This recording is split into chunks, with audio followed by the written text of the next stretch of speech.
The FIA has just reviewed Ferrari's latest upgrade in Bahrain, and what they confirmed about Hamilton's car could change the entire championship narrative. Just days ago, the SF26 was overheating in the desert heat. Engine shut down, rear instability, serious doubts inside the paddock. Now, after a 48-hour turnaround, Hamilton is pushing beyond 330 kilometers per hour at the end of the straight, while rivals begin to clip. 3/10 off Red Bull in race trim, stronger over one lap, and the FIA has officially validated the new floor and energy deployment behavior. No gray area, no investigation pending, fully compliant. This is not preseason hype. This is regulated confirmation, because when the governing body checks your upgrade and clears it, the message is clear. The gain is real, and what Hamilton unlock inside that data could be even more dangerous than the upgrade itself. If you think Bahrain testing does not matter, wait until you see what this evidence actually reveals. Subscribe now, because this could be the moment Ferrari's season truly began. Let's go back to the moment everything shifted. Week 1 in Bahrain did not look promising for Ferrari. The SF26 was quick on low fuel, sharp, responsive, but unstable. Hamilton immediately reported a disconnect between the front and rear axles. Under braking, the rear felt nervous. On throttle, it reacted unpredictably. For a driver who builds confidence from rear stability, that is a red flag. Then came the overheating incident. Mid-long run, heavy fuel. The engine suddenly shut down. Massive thermal stress linked to the aggressive side pod concept. The garage went silent. And in that silence, doubts began to grow. Was Ferrari's packaging too extreme?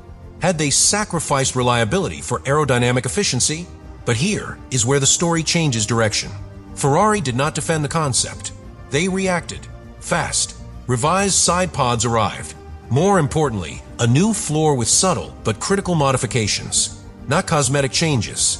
Structural airflow adjustments designed to stabilize the rear platform under load. And this is where the FIA enters the picture. During routine technical inspections in Bahrain, the updated floor geometry drew attention. Not suspicion. Attention. Because the airflow management around the rear diffuser and edge wing appeared significantly refined. The FIA reviewed the upgrade, checked compliance parameters, examined flexibility tolerances, and cleared it. Fully legal. No ambiguity. Which means what we are seeing on track is performance earned within the rules. Now, look at the data after those changes. On the final day of Week 2, Hamilton completed his strongest long run. The rear platform remained stable even under heavy braking. The push-rod suspension kept the car level. No excessive dive. No snap oversteer. He could brake later, carry speed deeper, and manage the rear tires more delicately. But there is something even more interesting. Telemetry comparisons showed that Hamilton was sustaining electrical deployment at the end of the straight longer than several competitors. While others began to lose hybrid support near 300 kilometers per hour, the Ferrari continued to accelerate beyond that point, up to roughly 330. That does not happen by accident. It requires precise throttle modulation, energy harvesting discipline, and confidence in rear stability.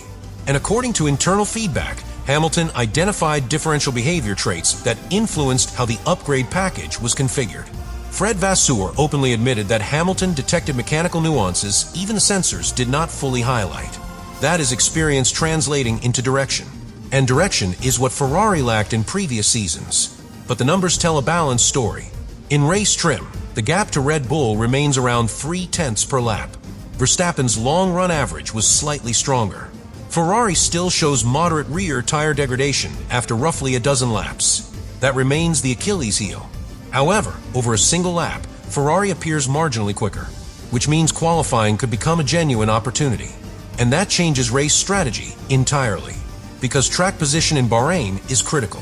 If Hamilton starts at the front, managing degradation becomes far more strategic. But here is the deeper layer. The SF26 operates within a narrow window. Ride height sensitivity, temperature dependency. When conditions align, the car is competitive. When they drift, unpredictability returns. Bahrain's stable environment may have favored Ferrari. The true test will come under different track conditions. Yet one fact stands out clearly.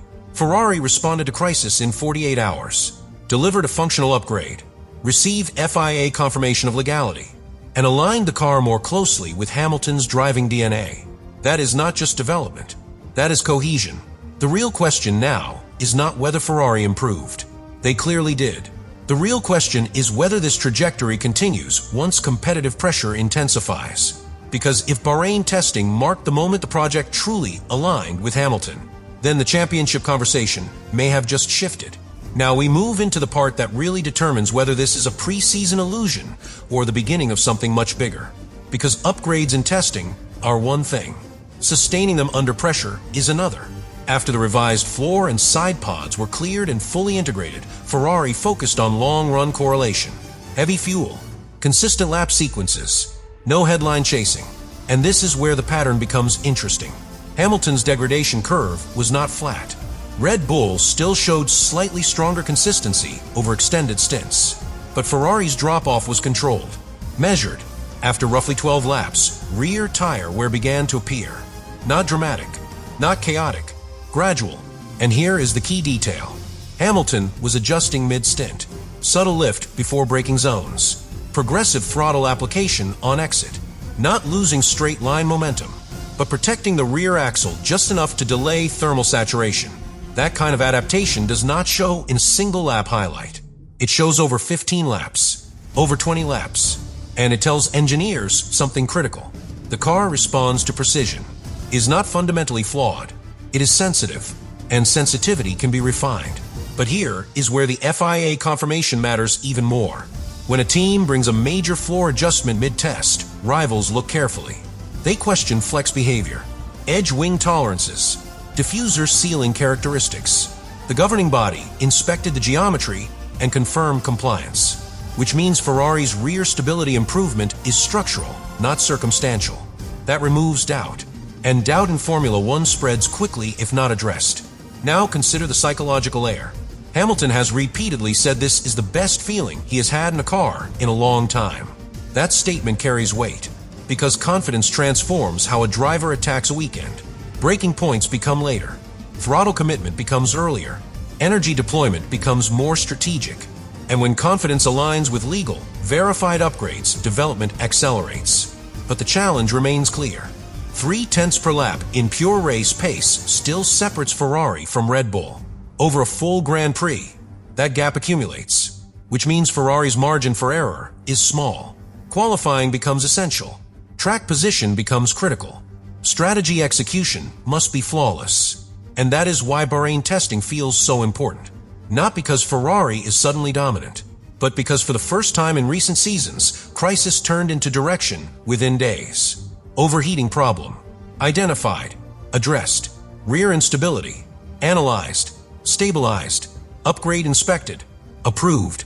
And now the trajectory points upward. The remaining question is about window expansion. The SF26 performs best within a narrow ride height and temperature range.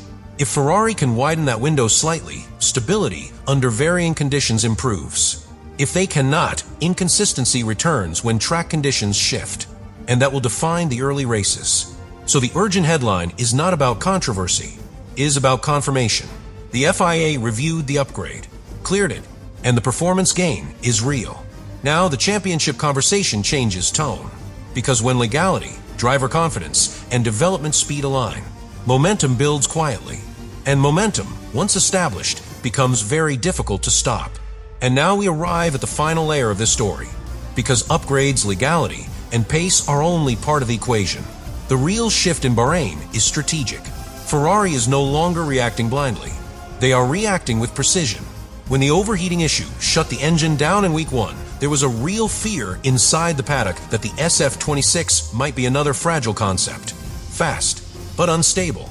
Instead, within 48 hours, Ferrari introduced revised side pods and a new floor configuration that directly addressed rear instability and thermal sensitivity. That speed of correction matters, because in a championship fight, development rhythm often decides the outcome more than raw performance. Now look at Hamilton's integration with the car. The cockpit was redesigned around his specifications during the winter. Seat positions slightly further back. Pedal geometry adapted. Steering feedback optimized. He no longer feels disconnected from the rear axle. He feels in control of it. And when a driver trusts the rear platform, braking becomes aggressive but measured. Throttle application becomes progressive instead of defensive. That changes tire life. That changes race strategy. But there is still one final tension point: the operating window.